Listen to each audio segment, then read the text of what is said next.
Hello friends, मैं हूं doctor Sneha और आज का मेरा जो इम्पोर्टेंट टॉपिक है वो है पेरेंटिंग के 8 रिमाइंडर्स। ये 8 रिमाइंडर्स आपके विकास एज अ पेरेंट और एक बच्चे के विकास में as a full fledged individual में बहुत मदद करेंगे। इस वीडियो को एंड तक देखिएगा। ये 8 रिमाइंडर्स इसलिए ज़रूरी हैं क्योंकि आजकल पेरेंटिंग में जो चैलेंजेस हम फेस कर रहे हैं उसका कारण हम नहीं जानते हैं। आज के बच्चे जो पैदा हो रहे हैं, हर 10 साल में जो बच्चे पैदा होते हैं उनका ऑलमोस्ट 10% से ज़्यादा IQ होता है। IQ ज़्यादा होना यानी क्यूरियोसिटी ज़्यादा होना, उनका अटेंशन कॉन्सेंट्रेशन ज़्यादा होना, उनके क्वेश्चन ज़्यादा होना और तो और उनका इमोशनल क्वेश्चन भी ज़्यादा होता है क्योंकि इंटेलिजेंस के बहुत टाइप्स होते हैं। कैलकुलेशन एक टाइप है, इमोशंस एक टाइप है, क्यूरियोसिटी है। ये सही है या गलत, ये हाइपोथेसिस को टेस्ट करना एक इंटेलिजेंस का पार्ट है। तो जब इतने इंटेलिजेंस और हाई IQ के साथ बच्चे पैदा होने लगेंगे इस डिजिटल वर्ल्ड में, तो उनको मैनेज करने के स्किल्स पुराने तो नहीं हो सकते हैं। इसीलिए आते हैं चैलेंजेस पेरेंटिंग में। मेरे ये 8 टिप्स आपके लिए बहुत फ़ायदेमंद साबित होंगे।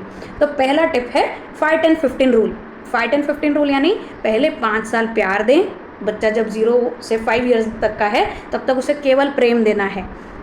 नेक्स्ट है 10 रूल, 5, 10, 15। नेक्स्ट 10 ईयर्स आपने उसे डिसिप्लिन देनी है और जब वो 15 साल का हो जाए तब से लेकर आखिरी तक आपने उसका फ्रेंड्स बने रहना है।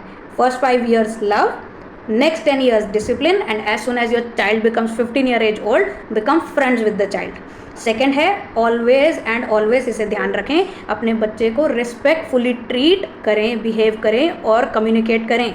उन्हें अगर आप करके संबोधित करेंगे तो ये बहुत ही अच्छा होगा। जब हम रिस्पेक्टफुली ट्रीट करते हैं तो बच्चे के लिए सभी को रिस्पेक्टफुली ट्रीट करना, बिहेव करना, सभी को रिस्पेक्ट देना एक नॉर्मल रूटीन बन जाएगा। कुछ अलग से नहीं सिखाना पड़ेगा और इसी से उसको ये लगेगा कि वो भी एक इम्पॉर्टेंट हिस्सा है आपकी लाइफ का। तो रिस्पेक्टफुली ट्रीट करना है, कम्युनिकेट करना है और बिहेव करना है अपने बच्चे के साथ। तीसरा है unity in stubbornness. Unity in stubbornness यानी क्या? जब बच्चा जिद करता है या कुछ गलत चीज़ की जिद करता है, कुछ गलत काम करने के लिए उकसाता है कि मुझे करने दिया जाए, तब आप अगर न्यूक्लियर फैमिली में हैं तो दोनों पेरेंट्स का यूनिटी में होना, उसे कन्फर्मली फर्मली ना करना, दोनों का इक्वली ना करना ज़रूरी है।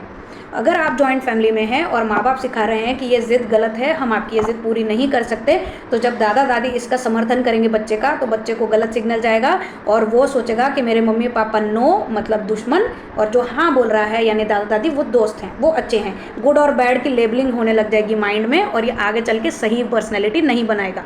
तो आप जॉइंट फैमिली में हैं या न्यूक्लियर फैमिली में, यूनिटी होनी चाहिए बड़े फैमिली मेम्बर्स की कि ज़िद को सपोर्ट नहीं करना है। जिस ज़िद से उसका नुकसान नहीं है उसे कभी कभार हाँ करना ज़रूरी है और जिस जिद से उसका नुकसान है उसे फर्मली, पोलाइटली बट फर्म, आपकी आवाज़, आपके टोन, आपके आई कांटेक्ट में चिल्लाना ज़रूरी नहीं है, पर हर बार कंसिस्टेंट रहना ज़रूरी है कि नहीं ये सही बात नहीं है। साथ में रीज़न बताएं कि आप ऐसा करते हैं तो इससे आपको नुकसान होगा, जो आपके मम्मी पापा को अच्छा नहीं लगेगा या आपके लिए सही नहीं है।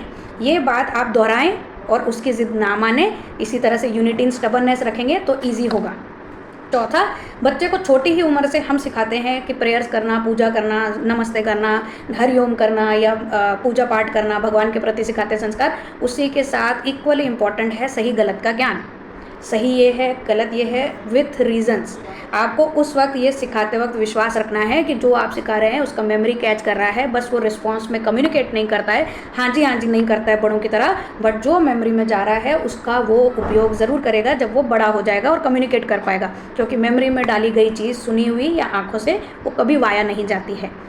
पांचवी चीज़ है एक्सेप्टेंस एंड टॉलरेंस। पांचवी चीज़ एक्सेप्टेंस एंड टॉलरेंस का मतलब क्या? इसी छोटी उम्र से, स्पेशली फर्स्ट 2 ईयर्स की एज में, उसकी ज़िद पूरी ना होने का जो तकलीफ होता है उसे, जब वो रोता है, माँ बाप को अच्छा नहीं लगता, मान्य है, पर ये जो ज़िद का टॉलरेंस है ना कि ये ज़िद पूरी नहीं होती हर बार, ये उसको इसी उम्र में टॉलरेट करना सिखाइए, उसकी बात ना मानकर। उसकी ऐसी ज़िद जैसे बोल रहा है गैस के पास जाना है, गीली फर्श पे भागना है, या उसको ज़ुकाम है फिर भी ठंडा पानी पीना है, या आइसक्रीम खाना है, ये अभी छोटी उम्र से ही उसकी ज़िद ना मानकर रीजनिंग देकर उसे अपनी ज़िद ना पूरी होने की जो तकलीफ़ है उसे सहन करने देना है। एक्सेप्टेंस एंड टॉलरेंस, इसी से ब्रेन में सिग्नल जाएगा, आगे चल के उसे काम में आएगा कि हर मन की इच्छा, हर ज़िद पूरी नहीं होती है क्योंकि वो हमारी भलाई के लिए होती है। आगे चलकर आज इतना सा मन है और बुद्धि इतनी, क्योंकि हाइपोथेसिस टेस्ट करता है ब्रेन, क्यूरियस होता है, एक्टिव होता है बच्चे का, बट मन और इमोशंस अभी कम होते हैं, तो उसका टॉलरेंस जो होगा, चिड़चिड़ जो गुस्सा होगा वो इतना होगा। पर यही अगर आपने नहीं सिखाया, जैसे बोलते हैं धूप और छाँव दोनों में चलने देना चाहिए बच्चे को ताकि उससे वैल्यू हो सके छाँव की, तो अगर आपने अभी से उसको सिर्फ छाँव ही छाँव दी है, हर जिद पूरी की है, ओवर पैम्पर किया है, तो आगे जब उसे ना सुनना पड़ेगा, जो सुनना ही पड़ेगा कभी ना कभी, हर चीज़ पूरी नहीं होगी, तब उसका जो दिल टूटेगा, तब उसके मन को जो तकलीफ होगी सहन करने में, वो जाएगा पर्सनैलिटी डिसऑर्डर में और बहुत ही मानसिक प्रॉब्लम होगी। होती है। ठीक है, उसके बाद है करनी और कहने में फ़र्क नहीं होना चाहिए। मेरा 6 पॉइंट है, actions matter more than words. जो आप सिखा रहे हैं वही आप करें तो ऑब्जर्वेशनल लर्निंग और जो टीचिंग है वो सेम जाएगी, ब्रेन को कन्फ्यूजन नहीं होगी बच्चे के, और वो वही करेगा जो उसके पेरेंट्स कर रहे हैं। अगर आप जूते कहीं भी उतार रहे हैं, डिसऑर्गेनाइज रह रहे हैं, तो प्लीज़ एक्सपेक्ट मत कीजिए कि आपका बच्चा डिसिप्लिन होगा और ऑर्गेनाइज्ड रहेगा। उसके बाद मेरा 7th पॉइंट है, don't blame your self. Don't blame your self at the end of the life. Don't blame your self at the end of life मतलब आपका बच्चा बड़ा होकर जो सीख है आपकी, अगर उसके हिसाब से नहीं चलता है, आपने जो सोचा कि वो ये बड़ा होकर डॉक्टर इंजीनियर बने, और अगर वो नहीं बन पा रहा है, तो आप अपने आप को ब्लेम ना करें, क्योंकि हर एक की अपनी पर्सनैलिटी होती है। और being a human being, not being a psychiatrist, मेरी आपको एक सलाह है, आपने ये ऑब्जर्व किया होगा कि एक माँ के अगर 4 बच्चे हैं तो चारों सेम नहीं होते हैं, जबकि पेरेंटिंग तो सभी को सेम दी होती है। कोई होता है जो बिल्कुल सच पर चलता है, कोई होता है जो थोड़ी आनाकानी करता है, कोई होता है ऑर्गेनाइज चलता है, कोई होता है जो इनडिसिप्लिन्ड होता है। तो बोलने का मतलब कुछ पहले के भी संस्कार होते हैं, पिछले जन्मों के, किसी की अपनी पर्सनैलिटी, हर एक का ब्रेन अलग तरीके से कैच करता है, प्रोसेस करता है, अप्लाई करता है। तो आगे चलकर अगर आपका बच्चा वैसा नहीं चल रहा है जैसा उसे चलना चाहिए, गाइड ज़रूर कीजिए, रोकिए ज़रूर गलत करने से, पर अपने मन को इतना भी ठेस नहीं पहुंचानी है, अटैचमेंट इतना भी नहीं होना चाहिए कि आप खुद मानसिक बीमारी के शिकार हो जाएं। कई एल्डरली पेरेंट्स इसी वजह से डिप्रेशन में जाते हैं। इसीलिए अभी जब आप पेरेंट्स बन रहे हैं तभी से प्रैक्टिस कीजिए कि अटैच नहीं होना है बहुत ज़्यादा, प्रेम करना है, गाइड करना है, रोकना है, पर अपने आपकी मन की शांतता भी बनाए रखनी है, एक्सेप्टेंस है कि वो भी एक इंडिविजुअल है बच्चा, और जो वो करता है वो अपने हिसाब से करेगा एट द एंड।